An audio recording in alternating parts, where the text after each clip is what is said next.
Hey guys, welcome back to Capital Forex Insights. Now today I'll be giving you a brief breakdown of the global markets. So basically we have the stock markets first. I know most of you know this already. Basically the stock markets, in other words equity markets, these are a collection of different markets and exchanges where people come together and there's the buying and selling of publicly held company shares. And these are brought through an institutionalized exchange or an over-the-counter, basically, in other words, called an OTC. And these can be found in various regions in the country. There are numerous stock exchanges. An example of this is the Nasdaq exchange and the New York Stock Exchange. Now next up is the bond market. Basically, these are otherwise known as the debts or credit market. Now, investors usually come to this market and they come to this market to buy debt securities which are issued by corporations or government. Now, these are traded over the counter or OTC instead of a centralized location. So now, think of it as lending out your money and receiving interest, because that's basically what it is.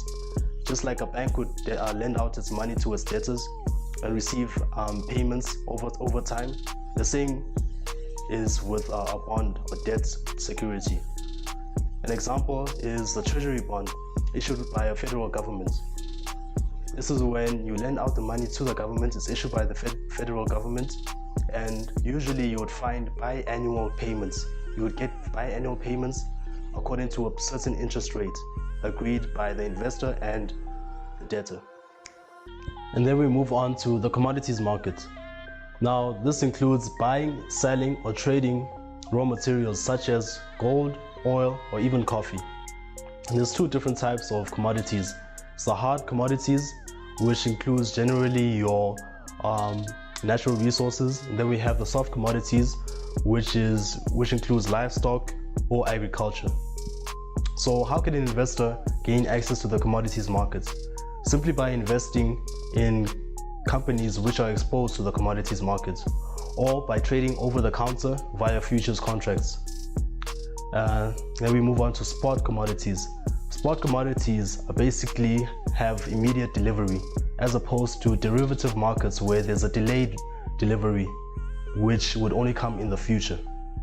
An example of commodities markets includes the Chicago Board of Trade and the New York Board of Trade. And then we move on to the biggest one, the Forex market. Now, most of you know about this one. In fact, this is the most widely known, widely spread, and the biggest market in the world. It has an estimated amount of daily transactions of $6.6 trillion. And this is according to a 2019 estimate. Now, what happens in the Forex market? Basically, is the buying and selling of currencies for hedging or speculative purposes. Now, who consists of the Forex market? Many people. There are in fact two levels, one being the interbank level. On the interbank level, this consists of banks which trade currencies. And then we have the over-the-counter level. This is where people like you and I, this is where many different companies as well, this is where usually many different firms come together and buy and sell over the counter. So overall, it includes banks, retail brokers, retail traders, investment firms, hedge funds, you name it. The Forex market is the biggest market in the world, and we should make sure to take advantage of that. And then we have finally the derivatives markets. Now, this derivatives market is dependent on the other markets. It's dependent on an underlying asset. So basically, when you're trading a derivative, you are trading a financial security which is dependent on an underlying asset. Now, this asset could include stock market index, for example, the US index as well. It could include currencies, even just interest rates as well. It's all the market fluctuations, the price fluctuations of a derivative is solely dependent on the fluctuations or the increase or decrease in the value of the underlying asset, or in other words, the benchmark. Now, okay, to summarize, we had the equities, the forex, the bond, and commodities markets. Now these markets have they affect each other.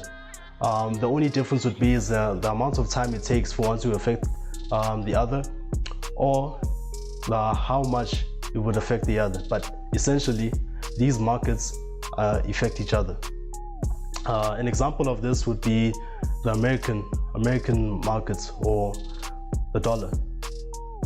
Now the dollar, USA has a US 10-year bond yield, which is basically a sentiment that investors use to measure how much confidence, or the opposite, they have in America.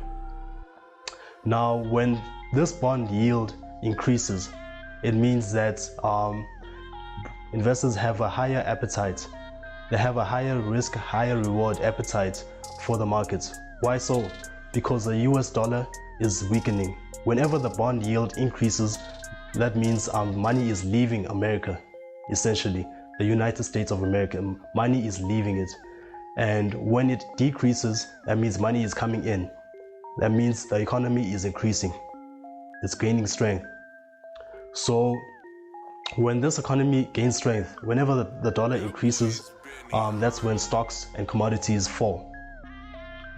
Whenever you see stocks or commodities increasing, you'll know that the dollar is decreasing in value. So that can be used as a measurement as to how one is working against the other. If you're looking at the dollar, you will see how the bond market affects it. And if you're looking at the bond market, you'll see how the commodities and the stocks can be an indicator as to how the markets, how the money is moving, where the money is moving, and what is happening, essentially. Okay. Now another example, a smaller example, would be the US dollar index. Now this index is basically, essentially, a measurement of the dollar backed against 6 different currencies. Now these currencies include the Japanese yen, the pound, the Canadian dollar, the Swedish krona, the euro, and the Swiss franc.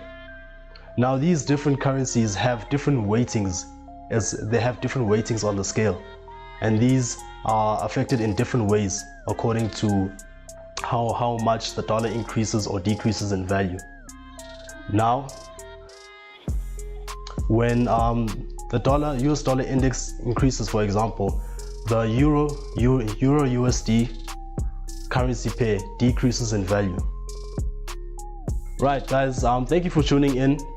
Basically today you've learned the different types of global markets, how they affect each other, and basically a brief outline of how these currencies, one of these markets, the Forex markets, how each currency can affect the other, namely the US dollar index versus the basket of 6 currencies that it has.